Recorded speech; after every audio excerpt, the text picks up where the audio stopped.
Boa noite, igreja amada. O povo mais lindo de Jesus congrega aqui, amém? Glória a Deus, você está feliz? Aleluia, vamos lá, você está com fome de Jesus também? Deus tem água para você no Espírito hoje, amém? Vamos lá, por gentileza, abra a sua Bíblia em Mateus 24, verso 10, vamos começar por aqui. Aleluia, gente, eu estou muito empolgado para a escola bíblica, de verdade. Eu não sei se a Paty chegou a comentar, mas as crianças, gente, vão ter um passaporte. E olha que legal isso. Quando elas passarem ali no panorama bíblico, né, por algum livro, por alguma coisa, eles vão carimbar o passaporte. Imagina a sua criança tendo conhecimento, sabe, amplo da Bíblia. Tendo um conhecimento, sabe, Ale, conhecimento geral do Senhor, conhecimento da Bíblia do início ao fim. E aí, olha que legal e que lúdico isso, a gente vai colocar o passaportezinho lá, vai carimbar, as crianças vão receber um passaporte, vão carimbar. Gente, eu achei lindo demais, quando eu vi hoje de manhã ali na reunião, né, a gente está muito empolgado, a Eliette está animadíssima, então o time aí está forte, hein? Deixa eu fazer uma pergunta, até para fazer um merchan aí do que a gente vai estudar um pouco. Você sabe o que é Catecismo de Westminster? Honestamente, quem sabe, levante a mão. Uma pessoa, duas. Tem as pessoas que hoje de manhã estavam ali comigo. Duas pessoas. Olha só. Você sabia que esse catecismo, a reunião dessas doutrinas, faz parte da sua história? Então, quando nós viemos ali da igreja protestante, na década ali de 1500, 100 anos depois a igreja já estava proliferando. E aí começou a surgir o quê?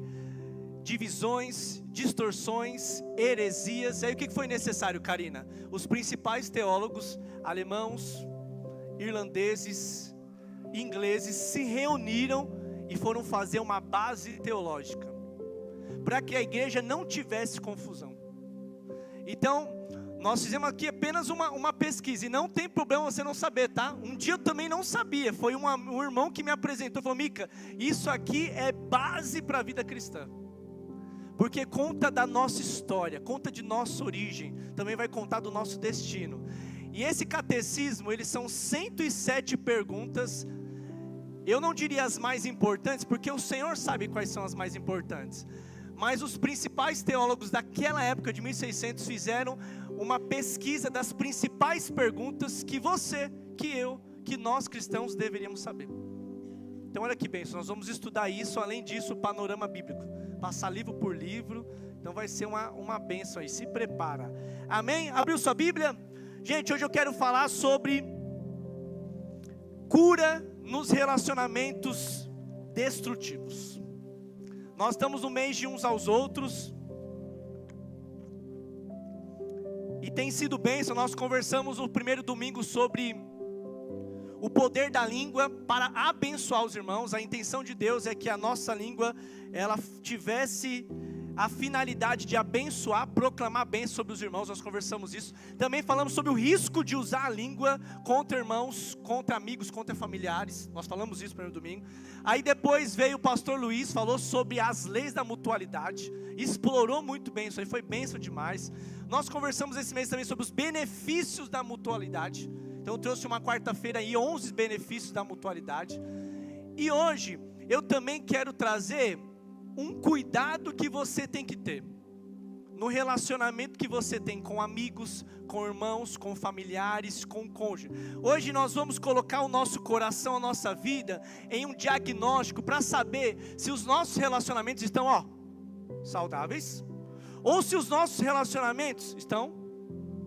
E aí você mesmo vai fazer a sua própria reflexão e vai ver o que você precisa melhorar e vai ver o que você precisa pontuar também. Amém? Porque a intenção do Senhor é que os nossos relacionamentos sejam saudáveis. Amém? É claro para vocês que a intenção de Deus, que os nossos relacionamentos, eles sejam curados e que eles promovam vida entre as pessoas que estão ao nosso redor? Amém? Deus não criou relacionamentos, eu digo relacionamentos em todo o campo de vida. Deus não criou para a gente se ferir, para a gente se matar. Mas Deus criou relacionamentos para a gente se santificar, se fortalecer, abençoar uns aos outros. Amém? Vamos lá, você abriu Mateus 24:10? Eu não abri, eu vou ler aqui então. Nesse tempo muitos serão escandalizados e trair-se-ão uns aos outros. Então tem uns aos outros também de forma negativa, infelizmente. E uns aos outros se odiarão. Gente, aqui são palavras de Jesus. Os discípulos falam: Jesus, como é que vai ser no final dos tempos? E aí Jesus começa o discurso profético. Jesus começa já a pincelar ali um pouco de Apocalipse que João escreveria depois. E ele fala que nos últimos dias os homens vão se escandalizar. E gente, pastor Cláudio, eu fui ver o original dessa palavra escandalização. Significa armadilha e isca do inimigo. No grego significa isso. E aí eu li um livro chamado A Isca de Satanás, do John Bevere. Acabei revendo ele de novo. Ele ensina que a isca de Satanás, sabe o que é? A ofensa. Qual é a intenção do inimigo e do diabo? Fazer com que eu ofenda a Karina, e fazer com que o Richard ofenda eu, e a gente comece a se ofender. Essa é a estratégia do diabo. Depois de uma ofensa ganhar lugar no nosso coração, ela começa a aprisionar. Eu anotei uma frase desse livro, eu quero ler ela para vocês, mas olha só, uma sequência. A ofensa, ela é a isca. A amargura, que é depois, é a prisão. E a divisão é o fruto disso. Então começa com a isca da ofensa, depois ela te aprisiona na amargura. Em Hebreus 12 diz que brota dentro de nós uma raiz de amargura, inflamando uns aos outros. Gente, a pior coisa é pessoas amarguradas. Elas contagiam o ambiente, elas ferem pessoas, é muito ruim. Mas também é uma bênção quando a pessoa é alegre, ela contagia, ela espalha isso no Senhor. Pessoa alegre no Senhor. E aí, qual é a finalidade e a consequência negativa disso? É que o fruto dessa ofensa não resolvida e dessa prisão na amargura, ela vai gerar uma divisão. Aí vai gerar uma divisão entre o casal, entre algum irmão na igreja, entre pais e filhos, entre cônjuge. Ela tem a finalidade de gerar uma divisão. Amém? Deu para entender isso? Ok? Só que ao mesmo tempo que nós temos que ter atenção de que a ofensa, ela é uma isca do inimigo, nós temos que tomar atenção então, Douglas, Juliana, em nos protegermos. É importante que você avalie e reavalie e coloque na balança os relacionamentos que estão com você. É importante você também saber se você tem sido uma bênção e produzido algo de bom na vida do teu irmão. Então hoje nós vamos conversar algumas coisas nesse sentido, e eu tenho certeza que vai te dar clareza. Antes da gente falar sobre a cura, a gente vai falar sobre a clareza disso. Primeira coisa que a gente vai conversar: quando Paulo ensina o afastamento. Quando é que Paulo ensina o afastamento desses irmãos? A gente foi pesquisar sobre isso. Dá uma olhada comigo em 2 Tessalonicenses 3:6. Porque tem gente que fala assim: eu não vou com a cara daquele irmão. Isso não é um motivo para se afastar, ok? Aquele irmão pensa diferente, não é um motivo para se afastar. Eu tenho uma antipatia com ele, simplesmente eu olhei ele ali no culto, não fui com a cara dele, não gostei como ele abriu o culto, não gostei como ele tocou, não gostei do estilo dele, não gostei como ele se veste. Aí, gente, isso não é um motivo plausível para não ter comunhão com esse irmão, amém? Isso não é, isso é algo simples de se resolver, ou algo simples de ser tolerado. Então, antipatia, diferença, uma personalidade diferente, isso não é um motivo para nós nos afastarmos dos irmãos, amém? Mas existem alguns motivos que revelam o cuidado que você tem que ter. Eu não digo afastar para exterminar, excluir o irmão, mas eu digo tomar cuidado quando você estiver com esse irmão que pode estar produzindo algo ruim no seu relacionamento. Vamos lá. Isso aqui é Paulo dizendo, tá bom? Mandamo-vos, porém, irmãos, em nome do nosso Senhor Jesus Cristo. Então Paulo faz quase implora, gente, pelo amor do nosso Senhor Jesus Cristo, que vos aparteis de todo o irmão que anda desordenadamente e não segundo a tradição que de nós recebeu. Então Paulo fala, olha, aquele irmão que está causando bagunça, arruaça, olha, se aparta desse irmão. E aí eu volto a dizer, não é apartar para dar um pé na bunda nele, porque a gente vai ver isso aqui mais frente, mas apartar no sentido de influência. Você tem que influenciar, e se ele não quiser o Senhor, aí é natural que ele seja afastado. Outro texto, vamos lá, Tito 3, verso 10. Tito 3, verso 10. Tito 3, verso 10. A minha versão diz faccioso, tá? Mas aqui está dizendo herege. Ao homem herege, depois de uma e outra admoestação, ou seja, correção, o que a Bíblia diz? Evitam. Então, primeiro, você identifica se essa pessoa está trazendo algo de Deus. Se essa pessoa no relacionamento com você é algo bíblico. Se ela está te influenciando corretamente ou não. E aí, se você percebeu, aí você vai fazer o quê? Você vai fazer uma correção uma vez. E aí vai tentar uma segunda vez. E aí, ó, se não resolver, o que a Bíblia diz? Evita. Evita para proteger tua vida espiritual também. Próximo versículo. Sabendo que esse tal está pervertido e peca, estando já em si mesmo condenado. Então a pessoa facciosa e a pessoa herege, que são as duas versões que nós temos aqui, ela gera uma condenação para si. E é bom que você não faça sociedade com uma pessoa que está em direção à condenação. Pô, Micael, mas nós somos igreja na mesa, temos que receber todas as pessoas, sim, mas não trazer para a mesa o pecado delas. Nós temos que curar elas na mesa. Amém? Se elas não quiserem resolver os pecados delas, elas vão se levantar na mesa por livre e espontânea vontade. Mas é natural que você ensine ela que quando ela chegar na mesa, ela também deve ser transformada, assim como eu e como nós estamos sendo. Amém? Então, quando que nós afastamos? Quando nós vemos isso, pecado persistente sem arrependimento. A pessoa não se arrepende, gente. Você está ensinando, está mostrando o caminho, você está conversando, ela não se arrepende. E ela já começou a te influenciar, então você já deixa ela sair pela tangente, porque de alguma forma está prejudicando a tua vida espiritual. Você já chegou a um entendimento que na tua vida, sabe, seja um vizinho, seja um amigo, seja algum ente, seja qualquer pessoa, que você fala, nossa, esse relacionamento não está me fazendo bem. Você olha e fala, nossa, esse relacionamento está me fazendo mal. Eu não estou ficando em paz nesse relacionamento, eu estou me sentindo culpado. Gente, isso aí são indicativos que esse relacionamento está produzindo algo em você. Você não consegue crescer na fé perto dessa pessoa. Então a Bíblia diz para evitar esse tipo de influência. Amém? Não é rejeição à pessoa, mas é mostrar para ela que você não compactua com aquilo que ela está propagando, talvez nesse relacionamento. Amém, gente? Com muito cuidado, tá? Um fio de cuidado aqui. Não é expulsar a pessoa da tua vida. Talvez em alguns casos precise de uma coisa mais radical. Mas é ter zelo, falar, olha, isso que você está trazendo para o nosso relacionamento não é bom. A Bíblia manda eu evitar. Vamos se converter? Vamos mudar de caminho? Vamos ser transformados por Jesus? Pega pela mão e vê. Se ela for uma pessoa séria no Senhor, ela vai aceitar mudar. Mas se ela não for, ela vai abandonar o relacionamento. Ele vai falar, você tá doido. Eu lembro dos meus amigos do passado, quando eu comecei a chamar eles para a igreja, aí eu chamei uma ou duas, eles começaram a ver eu lendo a Bíblia, eu não queria mais sair para balada. Aí eles falaram, o que você está fazendo? Eu estou lendo a Bíblia. Aí eles falaram, você está fanático. As pessoas dessa forma, você está fanático, está doido. Realmente estava doido e sedento por Jesus. Foi isso que aconteceu. Amém? Segundo tópico aqui, a gente vai engrossar um pouco a mensagem. Tipos de relacionamentos destrutíveis. Eu quero trazer clareza para vocês aqui.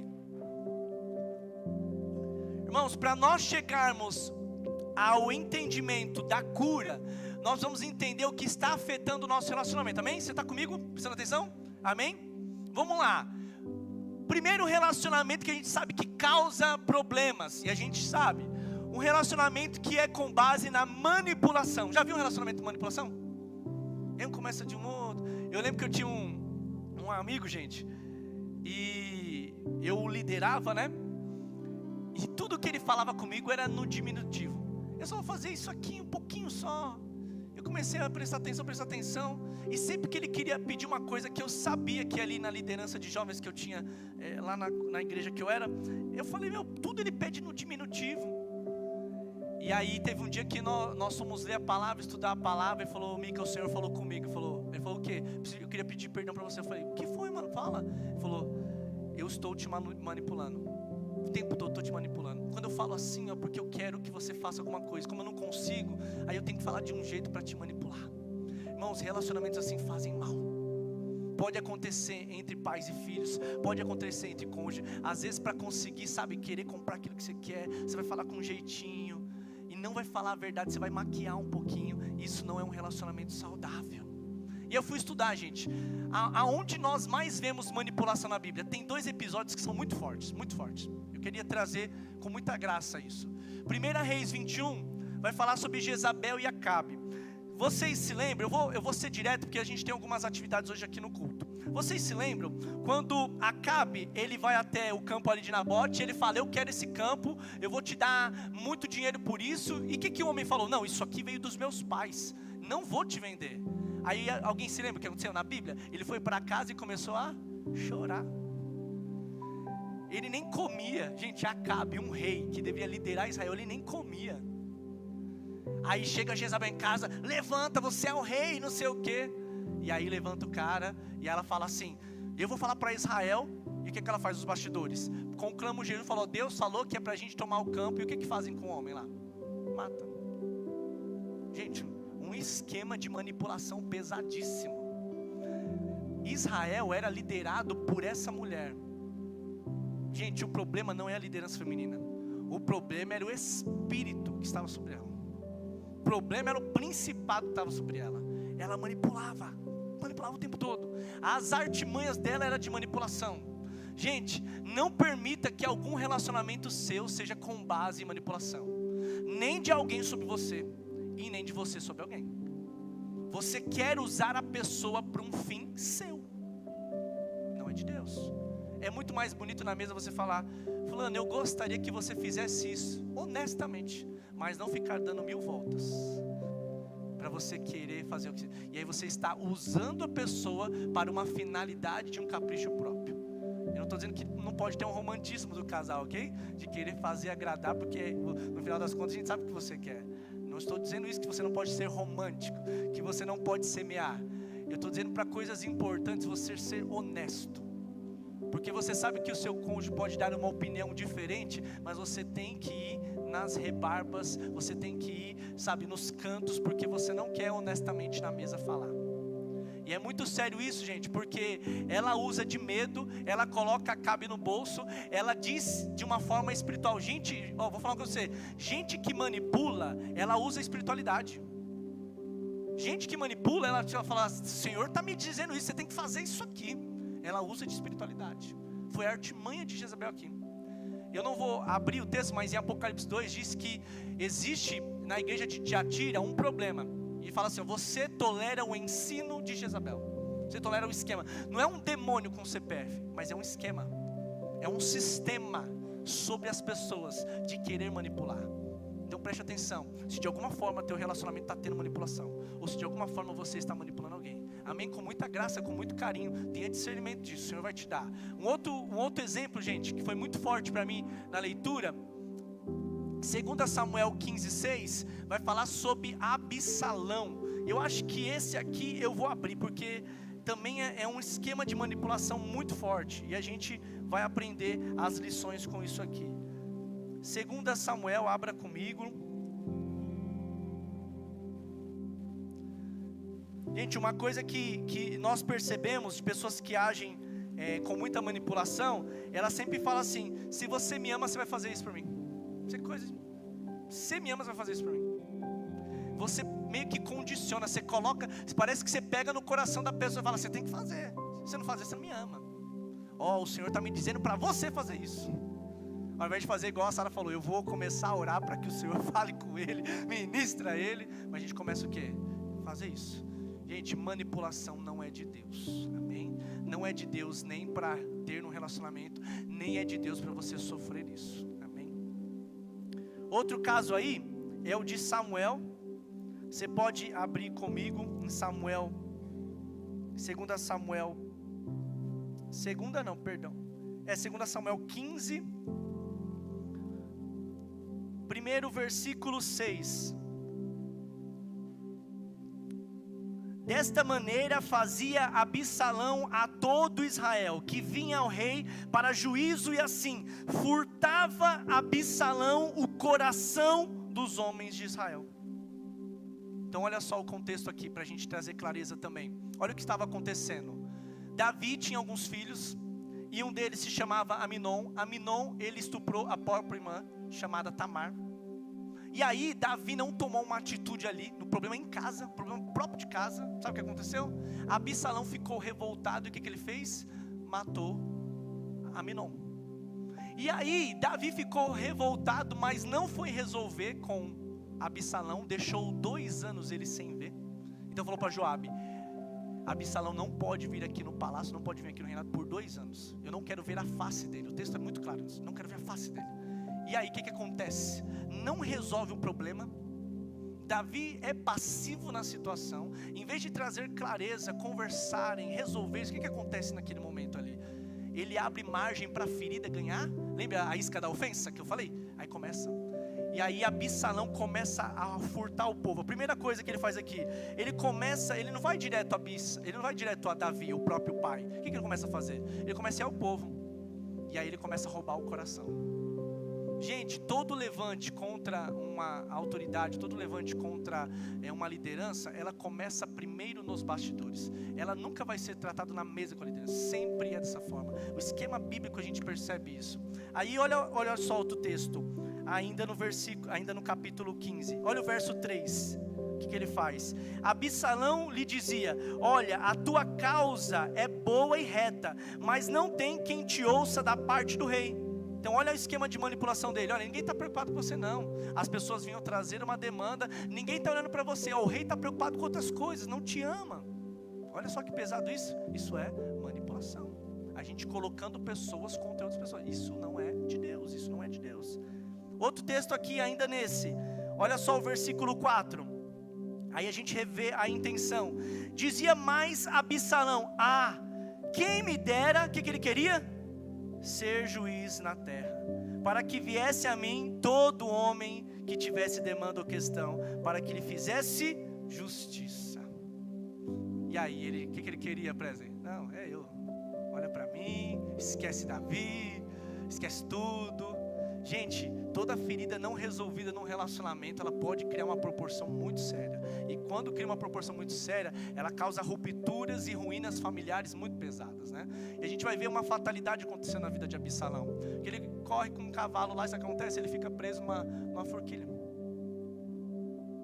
E aí ali ele já está quase morrendo, vem Joabe, né, general de Davi, e mata ele com a espada. Então, manipulação não é de Deus, ela tem um fim espiritual ruim para qualquer pessoa. Então quero te dizer uma coisa, uma aplicação pastoral: não permita que um relacionamento de manipulação esteja sobre você, mas também reavalie se nos seus relacionamentos você possa estar manipulando alguém de alguma forma. Amém? Gente, eu sei que não é tudo um tipo de palavra que a gente gosta de ouvir, mas é para a gente ter uma clareza de que não é de Deus. Nós estamos no meio de uns aos outros, a gente tem que reavaliar se nós estamos sendo bênção na vida das pessoas ou se a gente não está sendo. Ok? Vamos lá. Segundo tópico ainda dentro desse tópico: passividade. Micael, passividade não é a vítima? Ela é a vítima, mas a passividade destrói relacionamentos. A gente vai ver aqui o rei que era líder, que deveria se posicionar, mas com atitudes passivas. Então ele deixou a manipulação entrar nele. Deixa eu falar uma coisa: não é de Deus você ser passivo. Deus quer que você se posicione nos momentos que você seja na família, seja no trabalho, seja em casa, seja com o cônjuge. Não se posicionar para ferir, mas se posicionar para saber que você tem uma posição. Passividade não é o lugar para a igreja ficar. Passividade não é o lugar para o filho de Deus ficar. Você é um filho de Deus amado. Um dia você vai falar, um dia você vai ser ouvido, mas é necessário que você se posicione também. Amém? 2 Samuel 14 aqui, essa questão de passividade é justamente o texto que Davi fala para Joabe: eu não quero ver Absalão. Gente, ele foi passivo. Você sabe que o teu filho está ferido com você, sabe que o teu filho está magoado com você, sabe que tem um problema gigante, você tem um filho morto, você tem uma filha que foi emocionalmente e foi estuprada fisicamente, você está com a família em ruínas, o que você faz? Você isola outro filho. Em vez de trazer todo mundo para frente, gente, vamos orar, nossa família aqui está quebrada, nossa família está machucada, em vez de caminhar para a restauração, sabe o que Davi faz? Vamos manter longe. Postergar o problema, esse silêncio gera, gente, muitos impactos danosos. Então, se surgir um problema na tua casa, seja principalmente marido, surgir um problema na tua casa, procure o quanto antes resolver com a tua esposa. Procure o quanto antes resolver com os seus filhos, procure o quanto antes resolver com o teu irmão, para que a passividade não gere dores e assim, problemas muito mais extravagantes. Amém? Passividade é destrutivo para o relacionamento. Terceira coisa, dominação. 1 Pedro 5,3, dá uma olhada comigo também. E aqui a dominação, ela cabe tanto para líder, quanto para pais, quanto para pastores. Estou pregando e advertindo a mim mesmo agora. Vamos lá.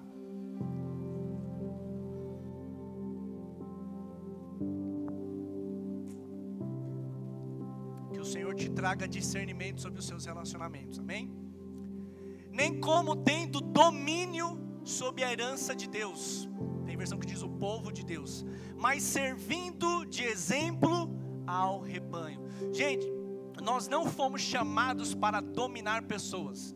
A Bíblia diz em Gênesis que nós fomos chamados ali para dominar os animais, mas não sobre os homens.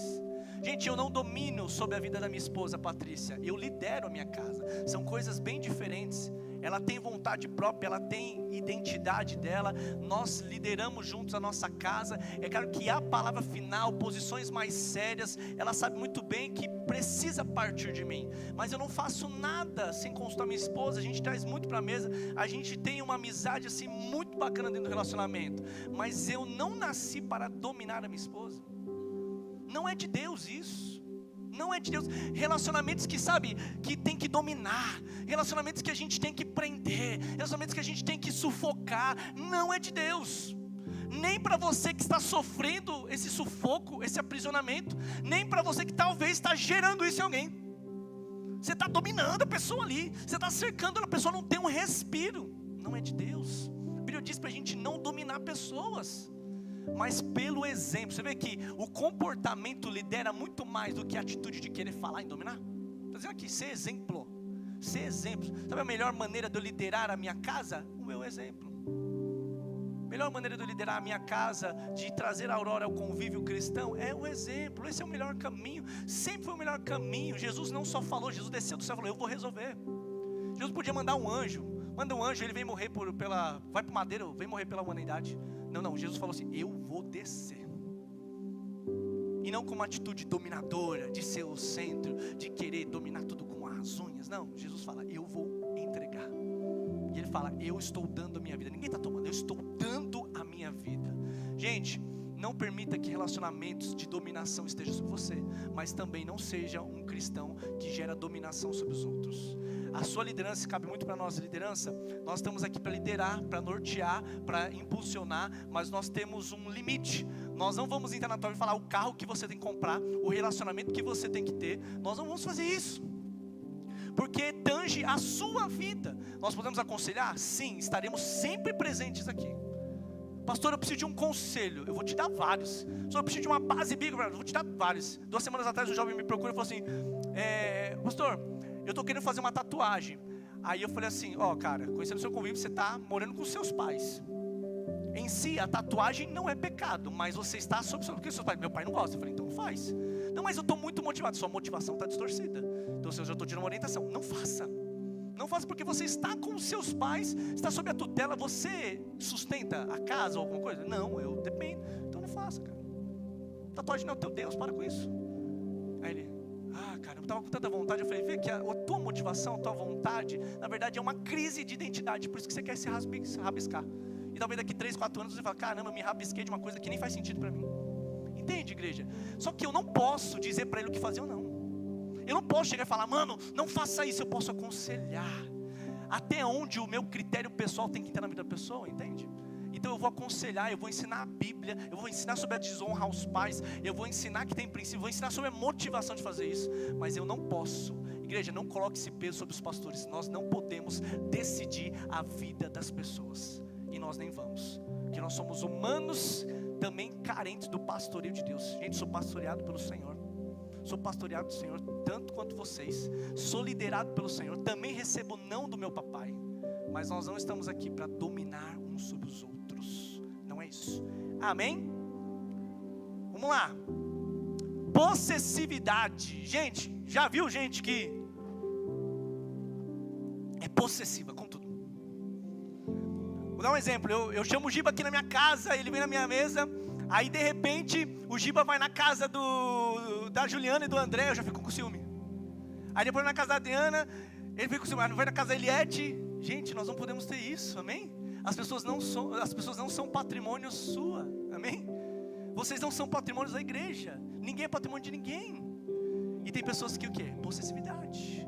A esposa não pode ir no mercado, que o cara fica enciumado de todas as coisas. Gente, possessividade, ela não é de Deus, nem para você que talvez quer manter todo mundo aqui, e nem para você que talvez esteja sofrendo isso. Esse texto que eu citei aí de Gênesis 2 diz assim: deixará pois o homem seu pai e a sua mãe e unir-se-á. O casamento, antes dele ser uma união, ele é uma repartição, ele é uma divisão de uma família para o nascimento de outra. Então quando você entra numa outra família, você que é homem, você que é mulher agora, você começou uma nova família. Tuas decisões financeiras são suas decisões de espiritualidade, teologia, onde morar, o que fazer, criação de filhos, doutrina do lar, são suas. Volto a dizer, preciso de conselhos? Claro, gente, eu pego muitos conselhos do meu sogro e da minha sogra. Eles têm uma vida inteira de ministérios, são as pessoas que mais nos influenciam, são as pessoas que mais dão norte pra gente. Nós nunca vivemos um momento tão bom como foi o que nós estamos vivendo agora, e é muito bom nós estarmos dessa forma. Mas preste atenção numa coisa: eles não interferem em nossas decisões, nunca, nunca, gente. Por quê? Porque eles conhecem o princípio de não interferir na vida dos filhos. Até porque, gente, preste atenção numa coisa: eu e a Paty, vamos fazer 9 anos de casado, nós precisávamos crescer, amém? Imagina só, se todas as coisinhas eles tivessem que ir lá, não ia fazer sentido. Então quando você sai da tua casa, você que casou, agora é uma responsabilidade sua. E não é bíblico possessividade com ninguém. Estar preso, entrelaçado nisso, vai ser danoso para quem está nesse relacionamento, e também vai fazer mal para quem está produzindo essa possessividade sobre o outro, amém? Você sai da tua casa, você casou, agora é uma decisão sua, homem e mulher. As principais coisas: siga o conselho de todas as pessoas que são relevantes para você, siga o conselho de todas as pessoas que são importantes para você. Glória a Deus por isso, é de Deus. Mas as decisões, elas são suas. O pastor vai te ajudar, o líder do seu GD vai te ajudar, vai cooperar, é importantíssimo. Eu pego muito conselho dos meus amigos, mas é importante que você tenha a primazia do entendimento, que agora você é responsável pela tua vida espiritual. Tua vida espiritual é resultado das tuas próprias decisões, amém? E por último, codependência. Gente, esse aqui eu vou abrir os textos porque são muito fortes algumas coisas que a gente vai falar. Codependência. Abra comigo, por gentileza, em Gálatas 6:5. Se você está anotando, eu anotei alguns fundamentos aqui. Codependência é quando a minha identidade depende do outro. Codependência é quando a minha paz, ou meu humor, ou minha alegria depende do outro. Gente, não é saudável isso. Você ficar feliz, ou só ser feliz, ou ser pleno, somente quando a outra pessoa está ali. E o que é ruim da codependência? É que você começa a querer fazer só a vontade da pessoa. E você começa a querer viver só em função da pessoa. Gente, o casal, eles vão andar juntos, é extremamente bíblico, mas toma cuidado com os relacionamentos de fora da tua casa. Sabe por quê? Porque tem relacionamentos que podem gerar uma codependência.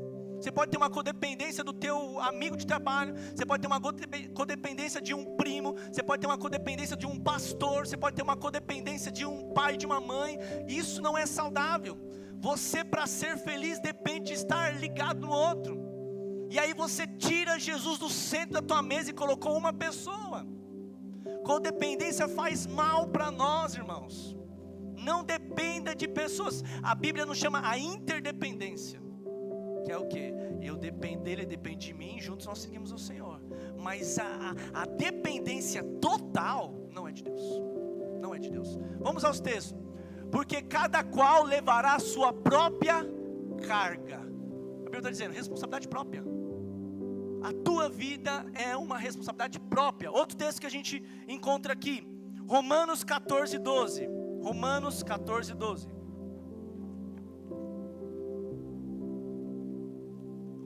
De maneira que cada um de nós dará conta de si mesmo a Deus.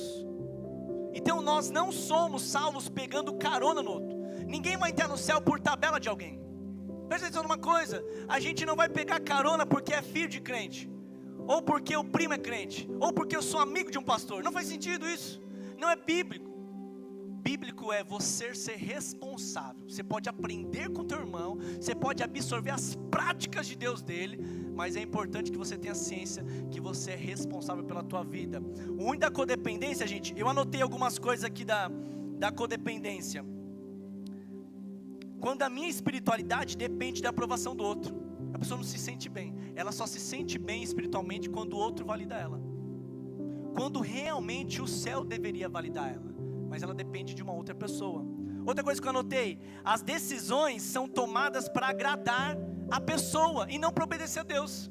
Então eu quero tomar uma decisão para agradar o Cláudio, que eu tenho uma codependência com ele, mas eu nem consultei o Senhor, porque em primeiro lugar eu deveria honrar e querer obedecer o Senhor, mas eu tenho uma codependência aqui na terra tão grande dele, que eu preciso do valor dele, da validação dele para me sentir bem. Gente, cuidado.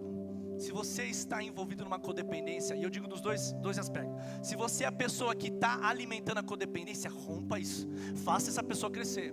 Ou se você do outro lado da mesa é a pessoa que está preso na codependência. Sabe o que acontece na maioria das codependências quando elas estão desenfreadas? Preste atenção. O que está liderando essa relação? Ele vai cobrar de você. Ele vai cobrar obediência. Digamos que eu tenho uma codependência aqui com o Alexandre, e para tudo que ele quer fazer, eu tenho que validar. Não tomar mais nenhuma decisão, tudo que ele quer fazer, ele tem que ter uma validação minha. E nem se sente feliz, nem mais em paz sem a minha decisão. Sabe o que vai acontecer? Uma codependência muito pesada. E o que é ruim dessa relação? É que uma hora eu vou cobrar. Aí eu vou falar, eu te ajudei, eu fiz isso por você, eu liderei a tua casa, quando você estava em crise no seu relacionamento, eu te ajudei. Gente, não se cobra o que a gente faz pelas pessoas. Porque a codependência adoeceu quem liderou o relacionamento e deixou imaturo e infantil quem estava na codependência. Gente, o que nós estamos falando aqui é muito sério. Poucas pessoas, poucos líderes querem tocar nesses assuntos. Mas eu tenho muito temor do Senhor, para que os nossos relacionamentos sejam curados. A gente não veio aqui para causar rupturas familiares, rupturas em irmãos, em igreja. Nós viemos aqui para curar relacionamentos e nos tornarmos semelhantes a Cristo Jesus, amém? Olha só aqui outra coisa da codependência, que é complicado. Provérbios 29, 25. Provérbios 29, 25.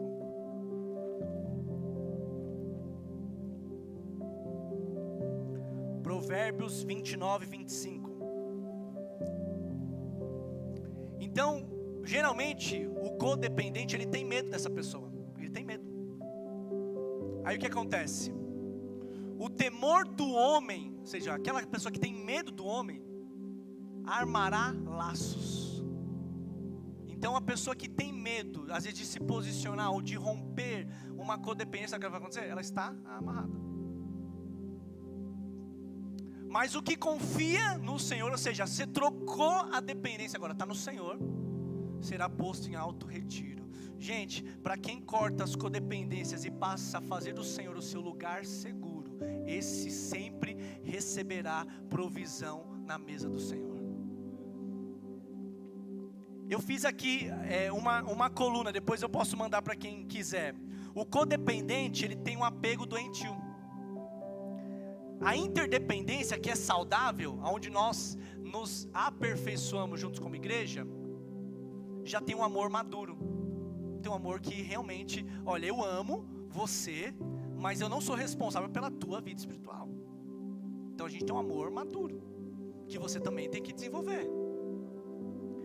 A codependência, ela tem um relacionamento medo de perder. O codependente, toda hora tem medo de perder, tem medo de perder a pessoa. E é por isso que ela quer sempre dominar, manipular, sempre gerar possessividade. Porque no final das contas, essa codependência, ela tem medo de perder. Agora a pessoa que entendeu interdependência, já entra na confiança. O codependente, ele quer controle. A interdependência tem uma aliança. Eu amo, é da minha família. Eu não abandono, eu não arredo o pé. Gente, a gente não escolhe família, a gente nasceu com essa família e vai até o fim. Eu vou levar minha família para Jesus. Tendo dias difíceis, tendo dias fáceis, tendo dias de briga, tendo dias de conserto. É a minha família, eu amo, eu vou com ela até o fim. Então, quem entende a interdependência, sabe que tem uma aliança. E aí é saudável. A codependência tem uma coisa muito perigosa. Eu anotei aqui, anulação do eu. A gente se perde, a gente não tem mais opinião. A minha identidade foi silenciada. Gente, isso é tão ruim. Eu já aconselhei pessoas que elas não tinham nem mais o seu amor próprio. Elas viviam em função de outras pessoas. É tão ruim quando a pessoa está aprisionada nisso. Que o Senhor liberte relacionamentos de verdade. A interdependência, ela tem uma identidade saudável. Eu entendo quem eu sou em Cristo, filho amado, mas eu entendo que eu sou irmão do John. E que para eu crescer na fé, eu preciso andar com ele. E para ele crescer, precisa andar comigo. Então juntos nós potencializamos. Porque Eclesiastes 4 diz que melhor dois do que um. Porque tem melhor paga do seu trabalho. Ele tem a individualidade dele, eu tenho a minha. Mas juntos no Senhor. Eu não vou transferir um peso que ele é responsável pela minha vida e nem vice-versa. Não podemos alimentar uma codependência. Entende? O problema da codependência é que ela coloca pessoas no centro e nos atrapalham de chegar a Deus. A interdependência, Cristo é no centro da nossa relação. Forte isso. Relacionamentos saudáveis geram interdependência, não aprisionamento. Então, se o relacionamento é saudável, ela está te emancipando, fazendo você crescer em Deus. Quando o relacionamento não é saudável, ela está sufocando pessoas, machucando. Terceiro tópico aqui: como identificar relacionamentos destrutivos. Eu anotei algumas frases para você fazer aí um questionário interno, assim como eu também estou fazendo, amém? Aqui são alguns indicativos. Primeira coisa, esse relacionamento me aproxima ou me afasta de Deus? Então faz uma balança aí. Poxa, será que esse relacionamento com o pastor Luiz está me fazendo crescer? Glória a Deus. Alimente cada vez mais. Poxa, esse relacionamento não está fazendo crescer, está fazendo desviar, me afastar, está fazendo me sentir mal, está me deixando complexado, está me deixando para baixo. Opa, então já é um indicativo que não está legal esse relacionamento. Gente, aqui cabe para todos os campos da vida, tá? Não é uma palavra específica a uma coisa, mas é uma palavra geral. Família, relacionamento, casa, cônjuge. Vê se o relacionamento, se não tiver, vamos fazer uma peneira e vamos resolver isso, amém? Segundo, eu vivo em culpa ou em liberdade? Então esse relacionamento deixa você ser quem você é, ser livre ali no Senhor, ou esse relacionamento sempre está gerando culpa, peso? Nossa, eu não me sinto bem com essa pessoa, sempre que eu estou com ela, me dá até crise de ansiedade, coração palpita, não faz bem. Terceiro, tenho medo exagerado de desagradar essa pessoa. Então aqui é um medo exagerado. Eu não posso desagradar. Irmãos, nós somos falhos, nós podemos falhar um dia com alguém, amém? Eu posso falhar um dia com a minha esposa. Mas tem gente que está tão preso nessa codependência que ela tem um medo enorme de desagradar. E aí ela não consegue nem crescer nos erros e nos acertos da vida, porque ela está sempre pensando que vai tomar uma bordoada de quem está alimentando essa codependência. Precisa esconder coisas para manter a paz. A gente percebe que pessoas às vezes estão num relacionamento doentio, que ela começa a fazer as coisas escondidas.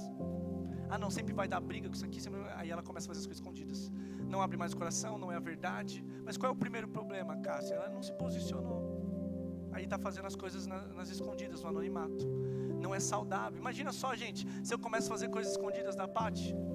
Não, eu estou com medo da minha esposa, vai acontecer isso aqui. Aí eu já começo a fazer caixa 2, ela não sabe das minhas finanças. Aí eu já começo a esconder coisas da minha vida e amontoar um monte de segredos. Esse casamento vai para frente? Esse relacionamento é saudável? Não tem transparência, não tem verdade na mesa. Amém? Por isso que relacionamentos, eles são com transparência na mesa. Eles não são para gerar esse tipo de culpa. Eles não são para tirar a paz. Sempre sou eu que cedo me calo ou me explico. Então tem relacionamento que é sempre um que é o que se cala, é sempre um que se coloca para baixo, é sempre um que se humilha. Gente, um relacionamento, principalmente de casal, é natural, é impossível ter um casamento que só um errou. É impossível não ter uma parcela de responsabilidade do outro. Irmãos, com certeza houve muitas falhas minhas, com certeza há muitas falhas da Paty, e com certeza haverão falhas que eu vou ter no futuro, e ela vai precisar me perdoar, e haverão falhas dela no futuro, ela vai precisar me perdoar, entende? Mas é importante que os dois baixem a guarda.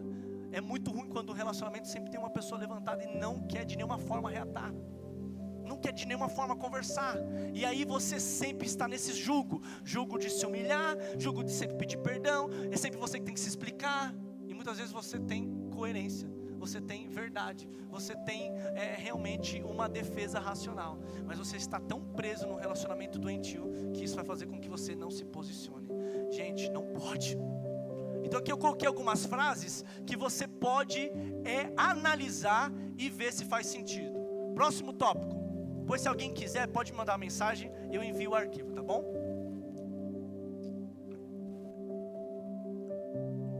E eu queria chamar o pessoal do louvor para nós orarmos. Como sair de forma bíblica? E olha só, coloquei bem grande hoje quando eu fiz a arte, sem gerar divisão. Amém? A ideia não é causar rupturas, não é mandar tua esposa embora. A ideia não é mandar teu marido, não é mandar teu pai, tua mãe, não é. Amém? Está aliançado, vai até o fim. Mas nós temos aqui uma sequência. Primeiro, o exame pessoal em oração. Digamos que esse relacionamento está complicado, o relacionamento está doentio. O que você vai fazer? Você vai ajoelhar, se dobrar e falar: Senhor, qual a minha parcela de erro? E você vai pedir perdão ao Senhor, e depois você vai em direção a essa pessoa e fazer o seu conserto, ok? Segunda coisa, posicionamento. Amém? Nós não podemos ser Acabe, tem que levantar e resolver. Posicionamento. Então você vai lá e tomar uma posição, você tem certeza, você que é homem ou mulher, toma uma posição para resolver este relacionamento.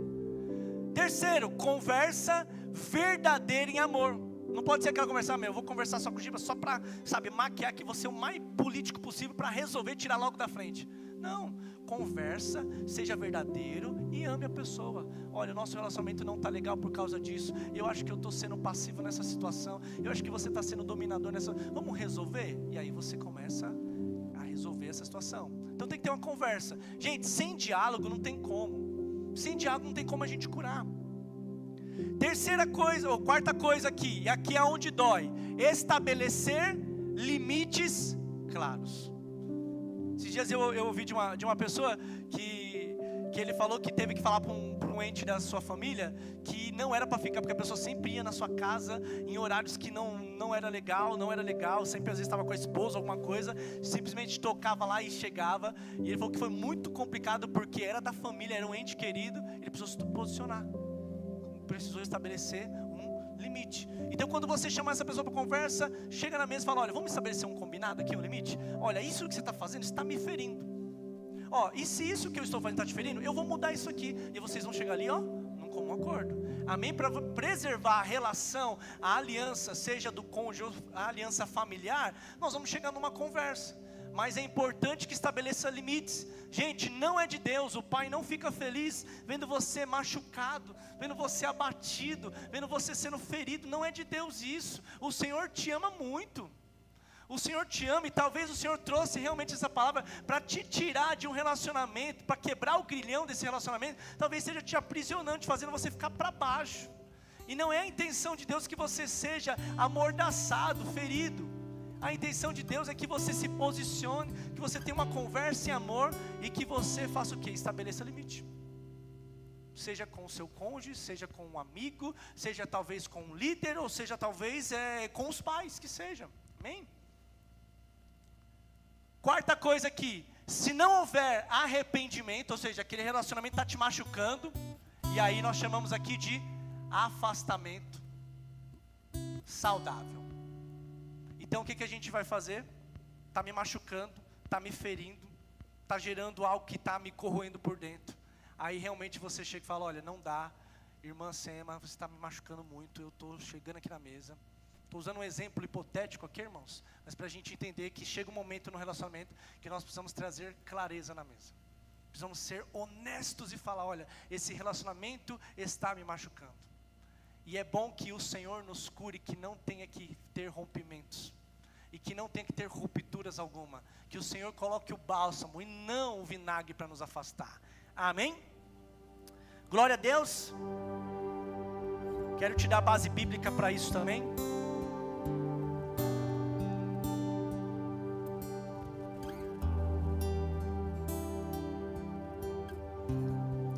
Olha só o texto de 2 Timóteo 1,7, diz assim: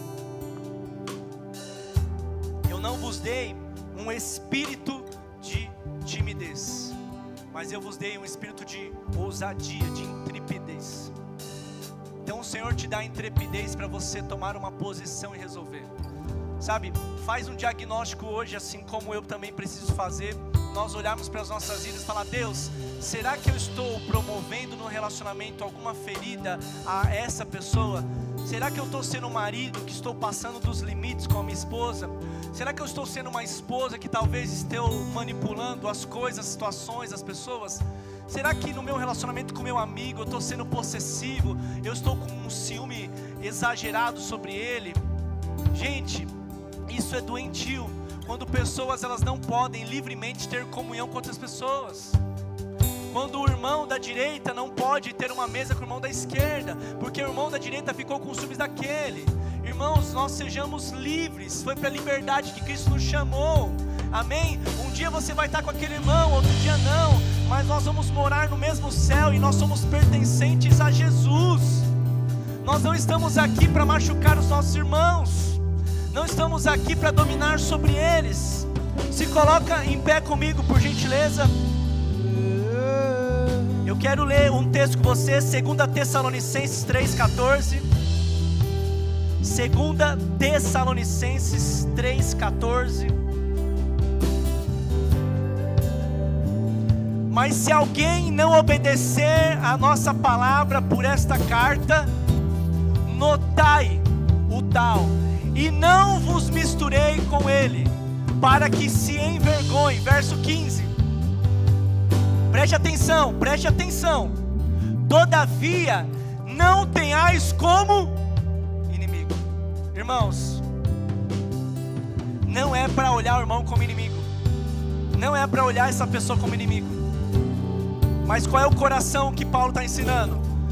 Mas admoestai-vos como irmão, ou alguma versão vai dizer exortai-vos como irmão.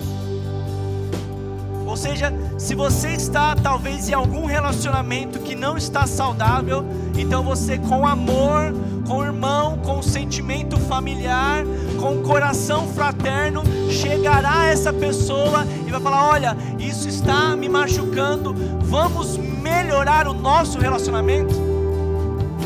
E eu tenho certeza que se você tomar uma atitude de resolver esse relacionamento, o Senhor vai colocar essa pessoa no devido lugar, o Senhor vai colocar você no devido lugar. E a Bíblia diz que o Senhor nos entregou em 2 Coríntios o ministério da reconciliação. E o Senhor vai reconciliar essa família, esse casal, esses irmãos, esse líder ou liderado, porque existe reconciliação a partir do sangue de Jesus. Irmãos, Deus tem um relacionamento saudável para cada um de nós. Hoje Jesus quis talvez expandir o seu entendimento. Talvez Jesus quis dilatar o teu entendimento, para você ver que existem relacionamentos que estão fazendo bem a você, mas existem relacionamentos que estão corrompendo os bons costumes, como diz em Coríntios. E você precisa tomar uma posição, e você precisa ter uma atitude de se arrepender se você está causando este mal nesse sermão, ou uma atitude de simplesmente se posicionar e falar: fulano, chega, não dá mais para você me machucar dessa forma. O Senhor nos chamou para a liberdade, o Senhor nos chamou para sermos família, mas o Senhor que seja realmente o centro desta relação familiar, conjugal, eclesiástica e familiar espiritualmente. O Senhor tem isso para nós, amém, irmãos? Não precisa abrir, mas em Mateus 18 ela passa por 4 estágios. Se algum irmão estiver pecando contra você, a Bíblia diz em primeiro lugar: chame esse irmão sozinho e não exponha ele, chama ele sozinho, conversa com ele, o repreende, corrige ele. Aí a Bíblia diz: se não resolver, em segundo, chame uma testemunha, chame um amigo, chame uma pessoa que vai poder ser imparcial, amém? Não é chamar um aliado para te defender. Que tem gente que mora dentro da sua verdade, todo mundo está vendo que está errada a situação, mas ela está morando dentro da sua verdade.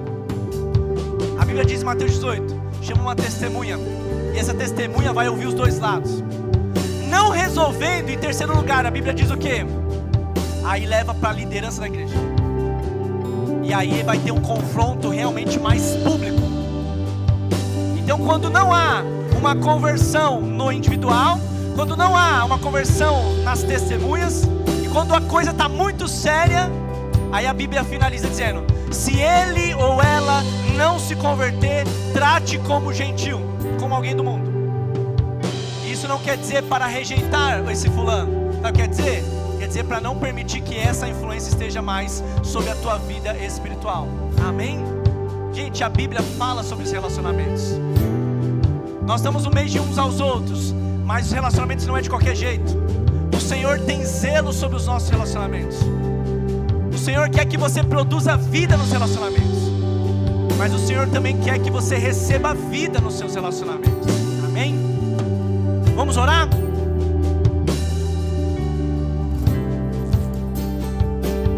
Senhor meu Deus e meu Pai, eu quero apresentar diante de Ti a vida da Tua igreja, a minha vida, a vida da minha casa, da minha filha, da minha esposa. Quero apresentar, Senhor, em nome de Jesus, a nossa igreja. Quero apresentar as famílias aqui. Eu oro para que venha um bálsamo de cura do Senhor sobre os relacionamentos. Eu oro para que a graça de Jesus esteja sobre essa casa. Eu oro por sabedoria para a resolução de conflitos neste lar. Eu oro para que filhos consigam se conectar aos pais. Eu oro para que pais consigam se conectar aos filhos, aos adolescentes. Eu oro, Pai, em nome de Jesus, para que maridos consigam se consertar com as esposas e para que esposas consigam se consertar com maridos. Senhor, eu oro por restauração. Pai, a finalidade de tudo que nós estamos pregando é para que relacionamentos sejam curados essa noite, é para que famílias sejam restauradas essa noite. Nós estamos pregando isso, Senhor, para que a Tua palavra, a Tua verdade conserte a vida espiritual. Senhor, reordena o nosso coração na Tua presença, Senhor. Em nome de Jesus, nós pedimos ao Senhor que toda manipulação, que toda possessividade, em nome de Jesus, que toda codependência seja retirado, que toda passividade seja retirada dos nossos relacionamentos, em nome de Cristo Jesus. E nós declaramos que Cristo será o mediador nesse relacionamento. Nós oramos para que Cristo seja o Senhor nesse relacionamento, para que Cristo mantenha marido e esposa unidos, para que Cristo mantenha irmãos da igreja, líderes e liderados unidos no Senhor, para que Cristo mantenha filhos e pais unidos no Senhor. Eu oro, Pai, por uma unção de cura e restauração e reconciliação sobre todos os relacionamentos aqui, em nome de Jesus, Pai. Nós te entregamos, em nome de Jesus, todas as famílias aqui, que a mesa possa produzir cura, Senhor. Que a mesa possa produzir cura. cura, Senhor. Quero mais, eu quero mais, eu quero mais, eu quero mais de ti. Eu quero mais, eu quero mais, eu quero mais, eu quero mais, eu quero mais, eu quero mais de ti. Faz de novo, impetuoso, aumenta o fogo e mostra tua glória. E faz de novo, impetuoso, aumenta o fogo e mostra tua... Eu quero mais, eu quero mais, eu quero mais, eu quero mais, eu quero mais, eu quero mais, eu quero mais de ti. Quero mais, eu quero mais, eu quero mais, eu quero mais, eu quero mais, eu quero mais de ti. Quero mais, eu quero mais, eu quero mais, eu quero mais, eu quero mais, eu quero mais de ti. Eu quero mais, eu quero mais. Muito obrigado. Eu quero mais, eu quero mais, eu quero mais, eu quero mais de ti. Em nome de Jesus. Irmãos, eu oro e declaro sobre a tua vida que os teus relacionamentos serão saudáveis. Que os teus relacionamentos aqui na igreja serão saudáveis. Que você vai ser bênção para os seus líderes. Que os seus líderes serão bênçãos na sua vida. Que essa relação familiar aqui haverá crescimento, prosperidade, cura sobre a tua casa. Amém? Eu oro para que a tua família, ela tenha uma relação saudável. E quando ela tiver problemas, que eles sejam rápidos e sábios em resolver os conflitos. Irmãos, nós liberamos isso nesse altar. Que os relacionamentos da sua família sejam prósperos. Em nome de Jesus, que a divisão vá embora da tua casa. Que não haja inimigos na sua casa, amém? Que haja em nome de Jesus o bálsamo do Senhor na tua casa. Que haja o azeite de Cristo. Que haja a unidade de Cristo na tua casa. Eu oro para que a relação familiar de homem e mulher ali seja indestrutível. Seja sustentado pelo sangue de Jesus ali, amém? Em nome de Jesus. Sai do teu lugar e fala, irmão, que Deus abençoe os seus relacionamentos. Abençoa os 3 relacionamentos aí, amém? Fala, que Deus abençoe o seu relacionamento. Doce, tão doce, alto, tão alto, fundo, profundo é o seu amor. E doce, tão doce, e alto, tão alto, fundo, profundo é o seu amor. E doce, tão doce, Glória a Deus. alto, tão alto, fundo, profundo é o seu Amém. amor. Glória a Deus. Você está feliz ainda? Que Deus abençoe os seus relacionamentos, amém? Irmãos, eu quero te dar uma recomendação. Digamos que você se encontrou ou você percebeu que nos relacionamentos da sua casa tem alguma coisa sentido. Eu quero te dar uma sugestão. Que você chame essa pessoa para orar juntos, para vocês resolverem. E que você procure talvez um líder, um pastor, uma pessoa de confiança que vai te ajudar a resolver esses probleminhas familiares. Que todo mundo tem, amém? Todo mundo tem. E eu tenho certeza que o Senhor há de abençoar a mesa da tua casa. Amém?